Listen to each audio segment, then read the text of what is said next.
My one kind of like snarky critique about this is maybe it should be called Vivek Shraya and Madonna Change. Welcome to Keep It Fictional, a weekly podcast for book lovers by book lovers.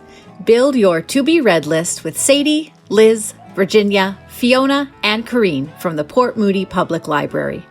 Warning, this podcast contains strong opinions and may cause an increase in your library holds list. Hello, everyone, and welcome to another episode of Keep It Fictional. I am your host, Fiona, and I am joined today by Virginia, Corrine, and Sadie. And today, myself and my book friends are celebrating Asian Heritage Month. So we have all chosen books by Asian authors or Asian diaspora authors. And this is really a great time to celebrate their impact on world literature. And it is a time that I really love because I do read a lot of books by Asian authors. And I think that that is true for many of us in this podcast. So let's get right into it. We are going to start off with Sadie. Sadie, what do you have for us today? So I am going to be talking about a book by Taiwanese and Canadian author Judy I. And this is the first book of a YA fantasy duology. So not that surprising for my book tastes that it is a YA fantasy. And this book was actually brought to my attention by my book friend Virginia back in 2021, I want to say. And the reason that she told me about it is because it combines magic, which I love, and tea, which I absolutely love as well. So the book that I am going to be talking about today is called A Magic Steeped in Poison by Judy I. And this book kind of follows a bit of Chinese mythology, mixing together kind of magic and fantasy with the art of Shin which are tea magicians. Their kingdoms kind of have these tea magicians who brew tea for the royal courts, and not all of them work for the royal courts, but those are kind of the most well-known ones. And so our story follows Ning, and her mother was a Shinongshi, and her sister is a training Shinongshi. And Ning, unfortunately, did not pick up the craft as well as her sister did. Her mom had tried to teach her how to do it, how to kind of blend the tea with the magic, but it just never really worked for her. So instead, Ning has been apprenticing to her father, who is a surgeon and a doctor. But then Ning brews a cup of tea for her mother and for her sister. And unfortunately, the tea is poisoned. And this tea kills her mother and makes her sister very, very sick. Ning not sure what she's going to do. She can't bear to lose her sister the same way that she lost her mother to a tea that she, in fact, brewed. So desperate, she finds a letter that was sent to her sister from the royal courts, talking about a competition where all the Shinongshi in the kingdom can come and compete to be the most important Shinongshi and to be the Shinongshi for the emperor. Now, Ning, knowing that she does not have a lot of knowledge for this magic, can't see any other situation that would work. So she disguises herself as her sister, and she takes the letter that was sent to her sister, and she leaves on the long trek into the royal city. When she gets there, she immediately meets a young, kind of mysterious man. He sees her helping a young boy on the street who had stolen something. He sees her helping him and approaches her and tries to kind of learn more about her. And she's not quite sure who he is, but he's very intriguing. So they go for tea, and she brews him a cup of tea. She tells him that she's here for the competition. Through the brewing of this tea, she makes a connection with him. And she learned something of his past, something that he does not want her to know. So he immediately severs the connection and runs off, not really knowing what's going on. Ning goes back to the palace and starts to get ready for the competition.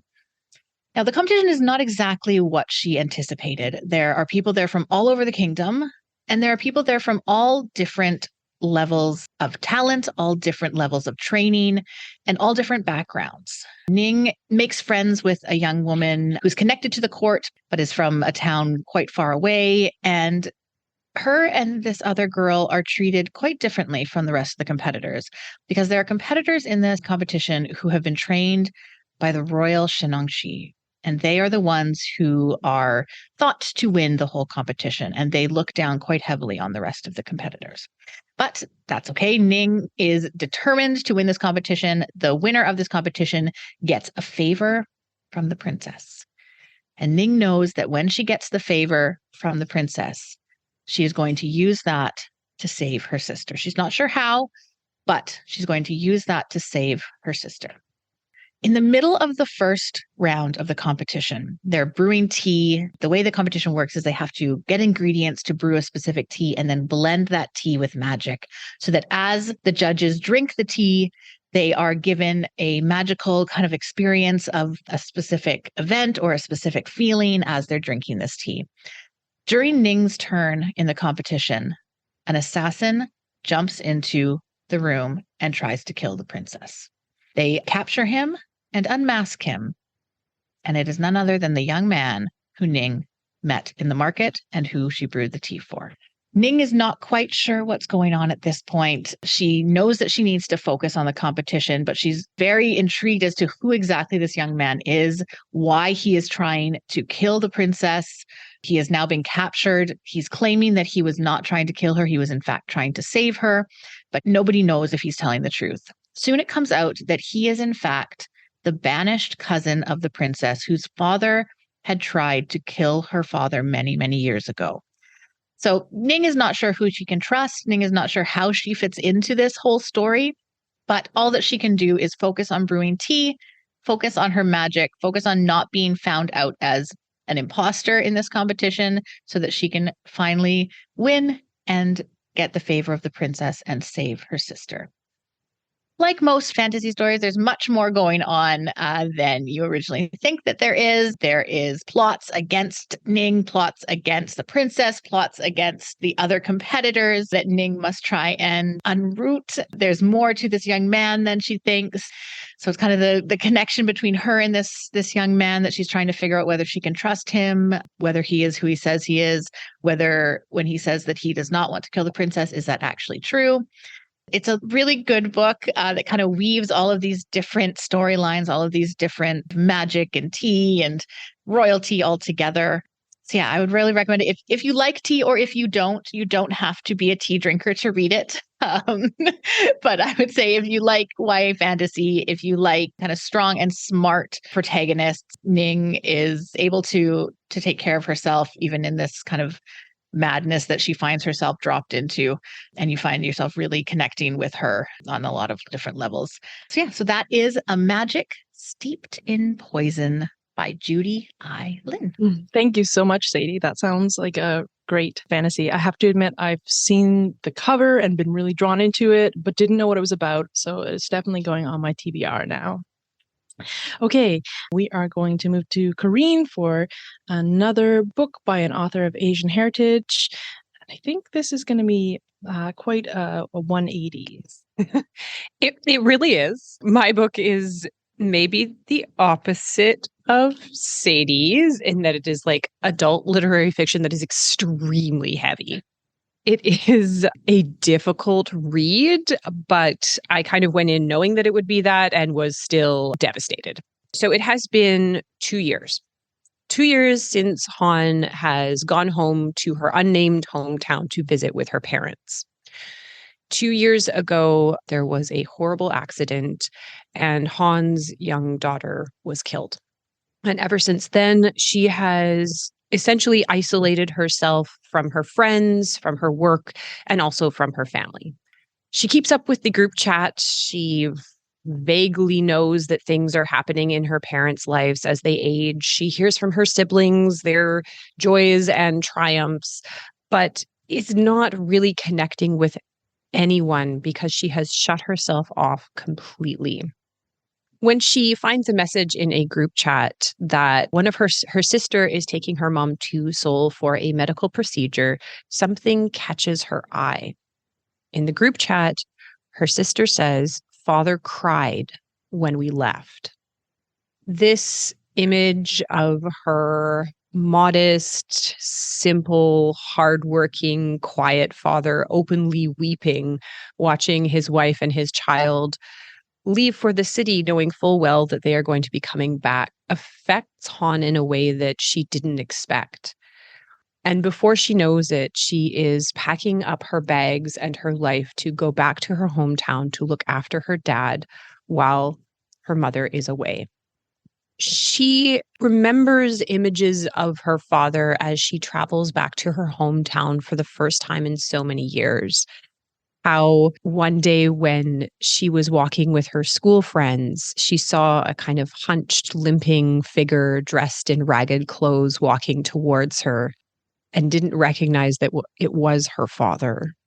And by the time she realized it, she was so ashamed that she looked away. She remembers working the little corner store that he owned behind the counter, opening up the small chest that he kept the money in, this kind of wonderful treasure box that she can't remember where it ended up, but played such an important part in both of their lives. She has a definite image of her father in her mind. And so when she arrives at her home, her old home, her parents' home, and she finds her father in the garden weeping at the grave of his pet parrot, the image that she has of her father shifts and changes. As she spends more time at the home, realizing that her father's health is not what she thought it was, she starts to explore the home and re-finds that small wooden chest, and inside finds packages and packages of letters. And as she reads them, she uncovers her family history, both her father's generation and her own of her siblings, and starts to understand that her father is not just this archetype of hardworking father, but is a very complex person who has lived through so much in the way that his generation lived through so much. He was born during the Japanese occupation. He was a young man during the war.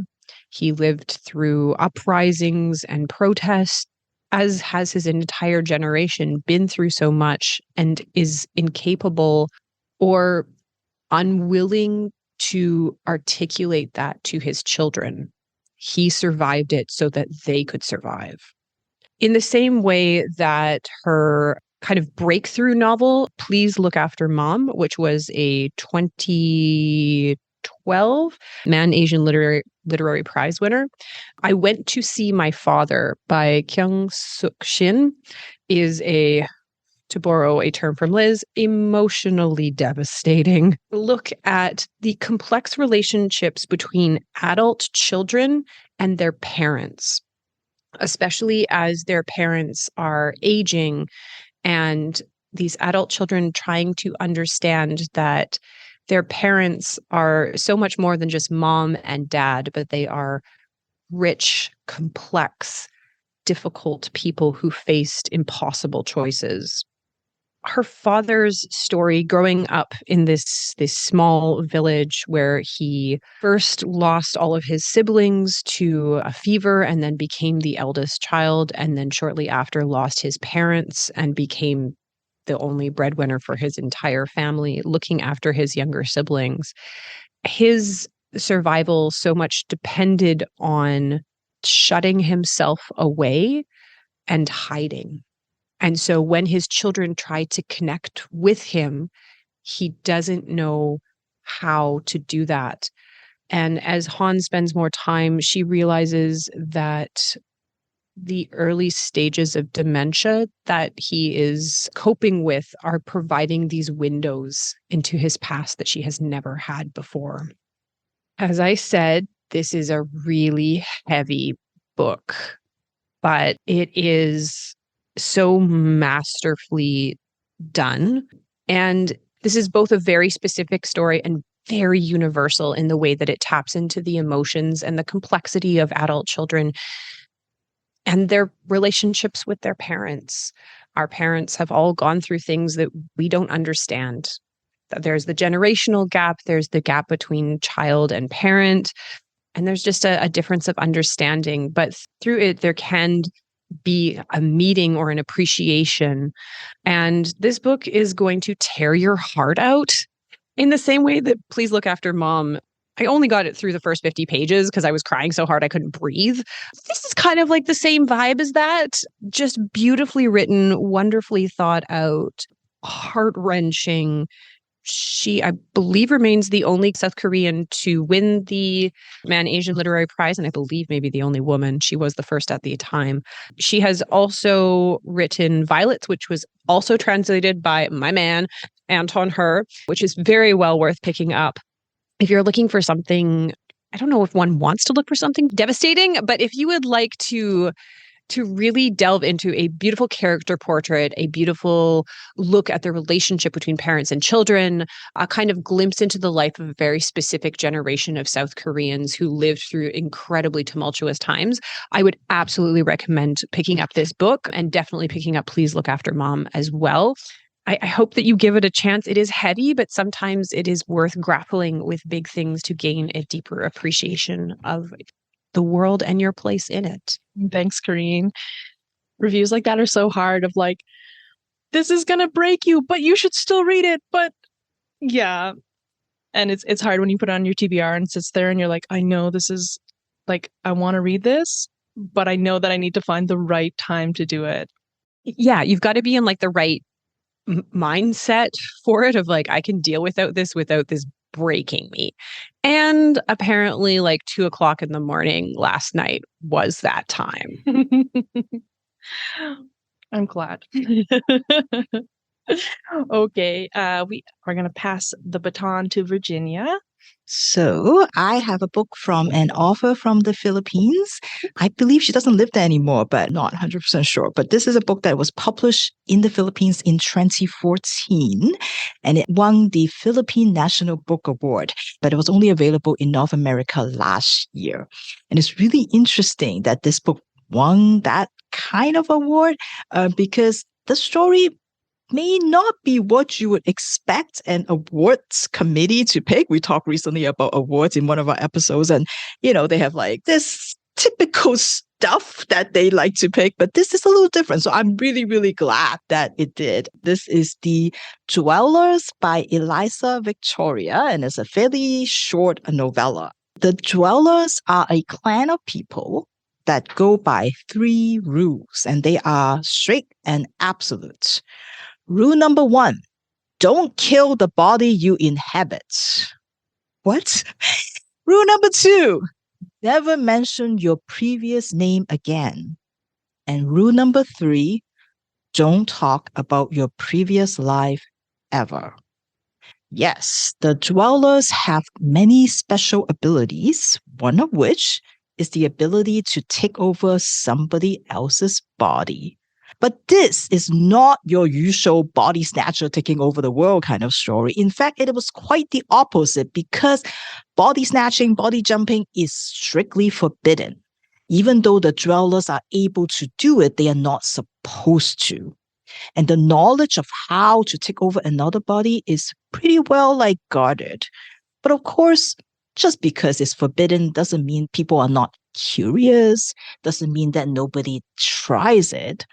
But that is not the case for Jonah and Lewis. That's at least their names right now. So see rule number 2 for why we don't know their names before. But Jonah and Lewis did not choose to inhabit another body. It happened one day after a bad car accident.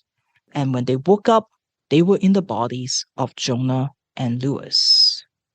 Jonah was badly hurt and has temporarily, maybe permanently lost his ability to walk. And they really had no intention of inhabiting new bodies. So they don't really know who these people are. And right now, what they have to do, making sure that nobody suspects that they are not really Jonah and Lewis, is that they have to figure out who they are and they have to find out quickly.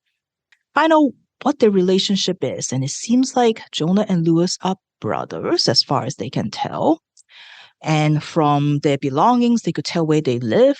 Lewis lives in this pretty big house they're not really sure where Jonah lives, but in the meantime, they're going to stay at Lewis because it kind of makes sense that they're taking care of his brother.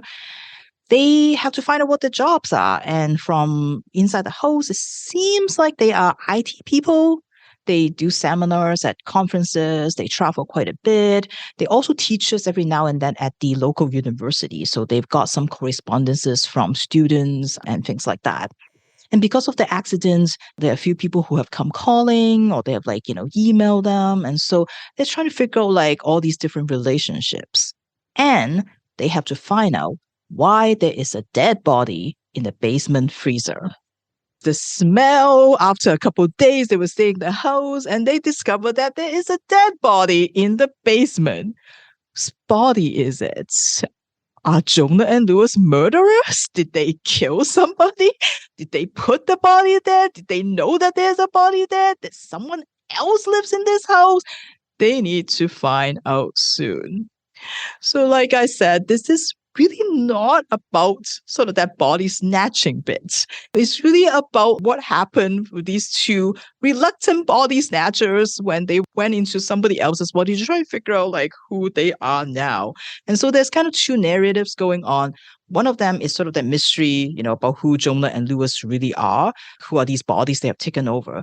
But then the other story is sort of the backstory of what happens to them in the past with their extended family of dwellers. What is their family like? And what may have caused this car accident? Even though it's not literally about that literal act of body snatching, but the book is very much about how people have power over somebody else's bodies, how we exploit, how we take advantage of other people, especially female bodies in this particular book. And also the ability and the wish that we want sometimes to just escape from our own body. And what does that mean? And how we take care of and how we don't take care of our own bodies.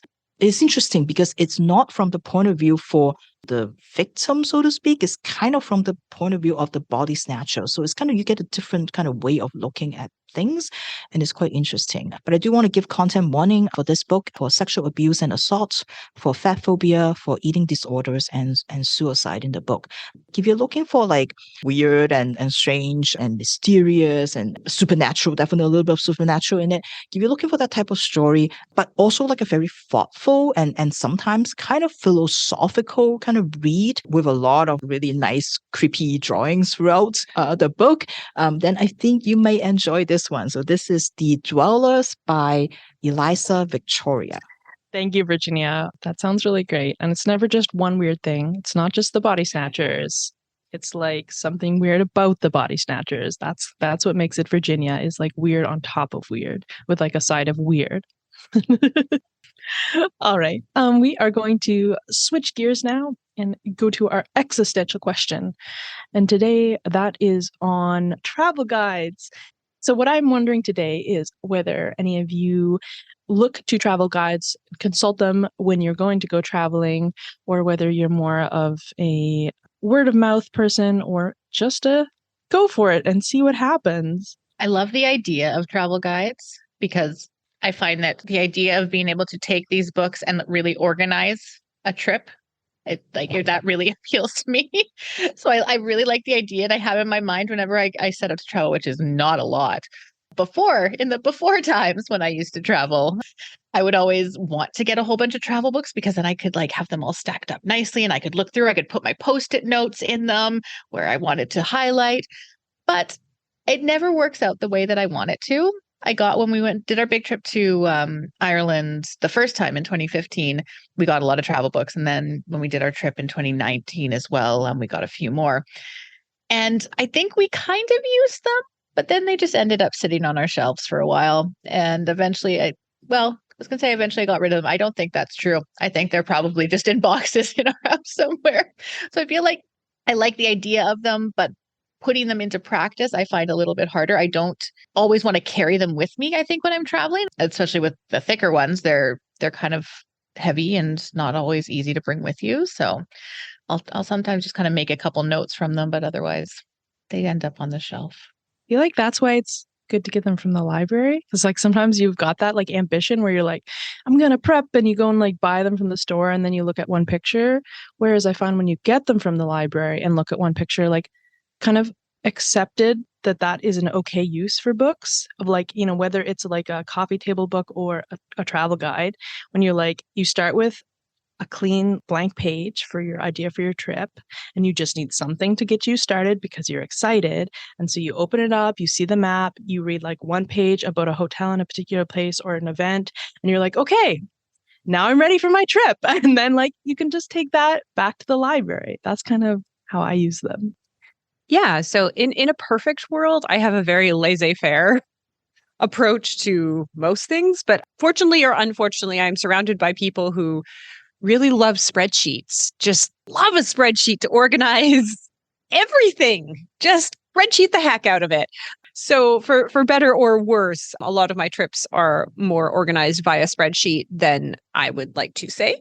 But as you said, Fiona, kind of like flipping through and just kind of getting an idea of what's out there, because you know, if it's a city that I've never been to before or a country that I've never been to before, I kind of want to know like what's there. And then like the choosing is very fun. Like, oh, do I need to go to this? What is, oh, I could go to all of this. And then like doing a little map or itinerary. Or now that that's my life, just like spreadsheets, adding them to the spreadsheets and then organizing the spreadsheets. And then we have to plan it out. Yeah. But they're fun to kind of get ideas for what's out there. And word of mouth, because I haven't mentioned BTS yet this podcast, is that usually when we're traveling somewhere, they put out a locals guide to things. And I find that very, very helpful because they usually mention like good restaurants. And because I'm apparently a very picky eater, it is very useful to have like good food recommendations, especially because Army is so organized and they love to put like vegan and vegetarian and all the different options. So I do like that for word of mouth. Restaurants I find are the best thing. Sights and sounds, like it depends on the person, but if someone's got a good restaurant recommendation, I think that's key. So I have nothing to contribute to this conversation, as you all already know. So I will contribute a question back to my book friends, because this is something that I see a lot of readers do, and I'm very curious. Before you go to travel a place, sometimes I will have people come to the library and they're like, oh, I'm going to this and this place, and I would like to read a fiction about that country or that place that they're going to. Do you do that before you go? And why? I want to know.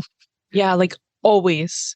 That's one of my favorite things to do, one of my favorite like touchstones. I don't know. I just connect more with fiction, I guess, and like just, or I guess no, not fiction. I connect more with like emotions and people. So if you have that, like, you know, so and so is walking around this park, and then you think like, oh, I want to go see that park. I don't know. It just gets me excited. I think I do more chicken and egg situation in that I'll read about a place and then I'll want to go there. If I'm going somewhere, I won't necessarily read a book about it. But if I read about a place in a book or a country or a city or something like that, that really intrigues me, then I will actually go and visit it because, I don't know, like the connection there. I think that's why I ended up in England. And then it was like, oh, just the food. That was not mentioned as much in the books. Yeah. So mine is I read about it and then I want to go there. Yeah, no, I definitely do too. And kind of similar to Fiona, I think it's just, yeah, to kind of put yourself in the same situations and to see like, okay, the characters went here, the characters went there. And then I get a bit of a thrill when you're standing on the streets like, this is where they were. This is where the characters were. The first time that we went to Ireland, both me and Tyler had done a scene from an Irish play in university. And it was about this tiny, tiny little town called Lenon.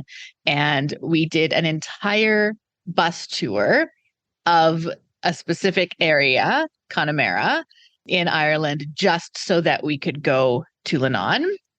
It mentioned it in the description. It did not actually go through Lenon, but we asked the bus driver and he stopped. And so we have pictures holding up the play, both of us, in front of the sign that says, welcome to Lenon. So yes, I definitely like to kind of to read and see the lives of people who might live in those places and then to be able to go and experience it myself. That's so cute. Thank you for that question, Virginia. Okay, we are on to our final book for our Asian Heritage Celebration episode. So I have chosen author Vivek Shraya, who I have talked about a lot. She is Canadian, first generation. Her parents are from India, and I love her.